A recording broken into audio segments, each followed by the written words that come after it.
Hi everyone, recent ಆಗಿ ನಾನು ಮತ್ತೆ ಕಿಶನ್ ಒಂದು ವಿಡಿಯೋ ಮಾಡಿದ್ವಿ ಆ್ಯಂಡ್ ಅದು ವೈರಲ್ ಕೂಡ ಆಗಿತ್ತು. ಅದರಲ್ಲಿ ನಾವು ಪಿಕಾಕ್ ಫೆದರ್ಸ್ನ ಯೂಸ್ ಮಾಡಿದ್ವಿ.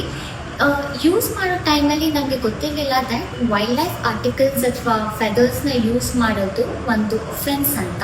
It was a team collaboration including 4 to 5 teams. But ಇವಾಗ ಗೊತ್ತಾಗಿದೆ ದ್ಯಾಟ್ ಅದು ಮಾಡಿದ ತಪ್ಪು ಅಂತ. ಆ್ಯಂಡ್ ಆಲ್ಸೋ ಪಿಕಾಕ್ ಬಂದು ನಮ್ಮ national bird and it is protected under the Schedule 1 of Wildlife Protection Act 1972 and is also safeguarded under the provisions of Karnataka Forest Act. And ಇದು ನಮ್ಮ ಡ್ಯೂಟಿ ವೈಲ್ಡ್ ಲೈಫ್ನ ನಾವು conserve ಮಾಡಿ protect ಮಾಡಬೇಕು. And also ಈ ಥರ ಒಂದು wild life articles ಆಗಿರಲಿ ಅಥವಾ ಫೆದರ್ಸ್ನ ಆಗಲಿ ಮನೇಲಿ ಇಟ್ಕೊಳ್ಳೋದು ಮತ್ತು ಅದನ್ನು even to keep it's an offence.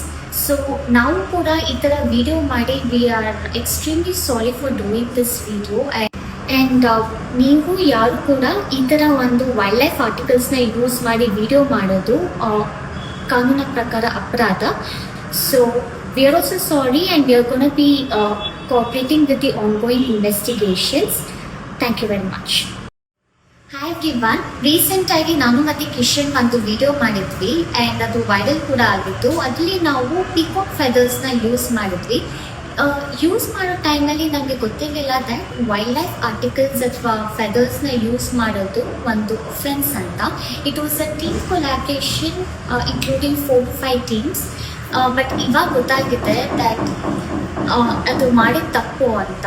And also peacock ಬಂದು ನಮ್ಮ national bird and it is protected under the Schedule 1 of Wildlife Protection Act 1972 and is also safeguarded under the provisions of Karnataka Forest Act. And ಇದು ನಮ್ಮ duty wild ಲೈಫ್ನ ನಾವು conserve ಮಾಡಿ protect ಮಾಡಬೇಕು. And also ಈ ಥರ ಒಂದು wild life articles ಆಗಿರಲಿ ಅಥವಾ ಫೆದರ್ಸ್ನ ಆಗಲಿ ಮನೇಲಿ ಇಟ್ಕೊಳ್ಳೋದು ಮತ್ತು ಅದನ್ನು even to keep it's an offence. So ನಾವು ಕೂಡ ಈ ಥರ ವಿಡಿಯೋ ಮಾಡಿ we are extremely sorry for doing this video. And ನೀವು ಯಾರು ಕೂಡ ಈ ಥರ ಒಂದು ವೈಲ್ಡ್ ಲೈಫ್ ಆರ್ಟಿಕಲ್ಸ್ನ ಯೂಸ್ ಮಾಡಿ ವಿಡಿಯೋ ಮಾಡೋದು ಕಾನೂನಿನ ಪ್ರಕಾರ ಅಪರಾಧ. So we are also sorry and we are gonna be cooperating with the ongoing investigations. Thank you.